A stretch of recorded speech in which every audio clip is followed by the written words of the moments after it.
Hey everybody, thanks so much for watching the Arkansas Gun Guy. Today a side-by-side comparison of FN's FNX9 and H&K's P30, this is the P30L, two polymer frame hammer-fired guns that aren't super common, especially the FN.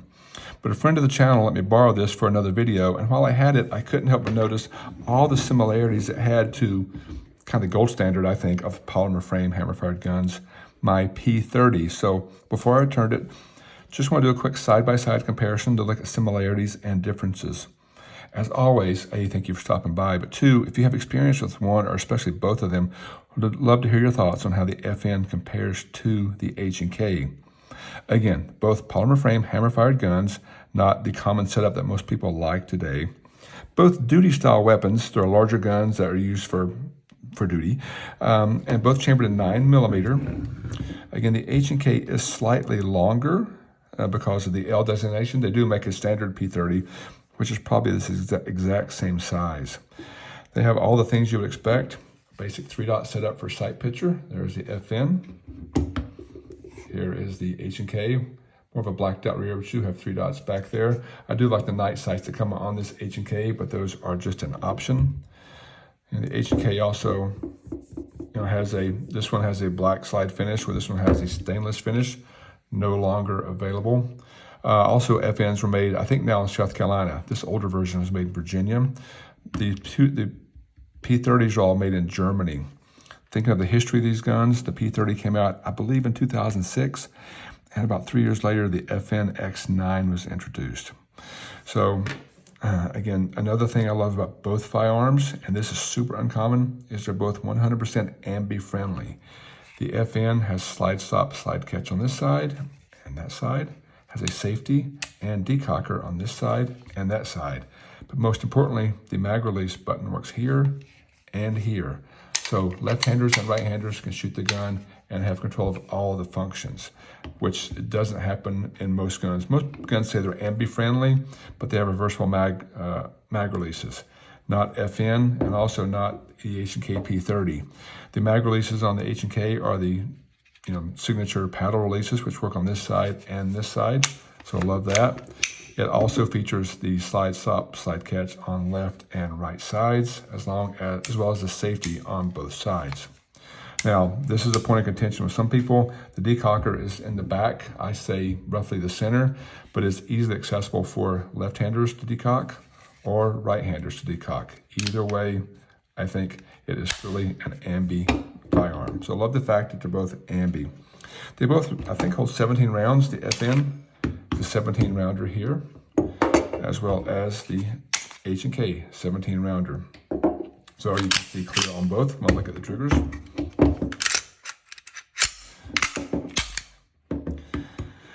Both have interchangeable back straps, but I would say the H&K is more comfortable in your hand.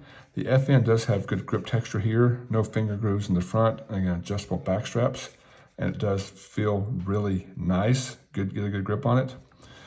The H&K just feels better. This is probably the most ergonomic gun I own. Has finger grooves, which some people love, some people hate. I tend to like them. Has interchangeable back straps as well, but also interchangeable side panels here. So in theory, you could run a small back strap and a larger side panel for different grips, or you can any mixture that you see, any version you see there, that allows you to get a better positioning on the trigger up front. While I'm looking at the triggers, both have somewhat large trigger guards. I would say that the FN has a larger trigger guard, which is more, it's probably better for gloved hands. Looking at trigger placement, if I stack these side by side, on top of each other, the FN trigger, if I get these lined up properly, they're roughly the same position. Maybe slightly more forward on the FN. My finger goes to the end of the trigger guard here. And this is a large back strap. It goes slightly further there. The trigger guard is more curved with texturing here, and I get undercut. FN has a small bit of texturing as well, and a bit less of an undercut maybe, but you can get a good purchase on both of them. Again, both come with pick rails up front for lights, lasers, chainsaws, and all the things there. And the last thing I'll look at is the trigger, because they're both, again, duty type triggers. They're not going to have light feather triggers like target guns. And for me, that was a challenge to learn to shoot the P30 early on. I actually shot the FN, a few times I shot it, actually pretty good right out of the box. And I think I like the trigger on the FN a little better. Both have a big, heavy double action pull up front.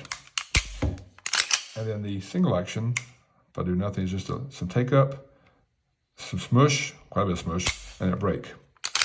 With a reset that is long, some take up and smush, and a break. So again, a duty trigger, it's not going to be an accuracy type trigger for a competition, I don't think. So, a trigger just took me a while to shoot. Once I practice with it, I'm fine. But long reset, some take up, some creep, and then it breaks.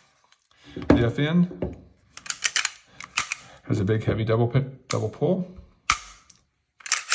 The reset, if I go all the way, you got a little bit of take up and some smush, and it shoots. But the reset is a little better on this one. Once you go there, not as much take up, and it fires. So again, both are designed for carry and duty, not for competition. But I found the trigger a little easier to get used to right out of the box on the FN. So that is just my quick side-by-side view of two nice polymer frame hammer-fired guns. The FN, which I'm just learning more about, and compared to my gold standard H&K P30. Thank you again for stopping by.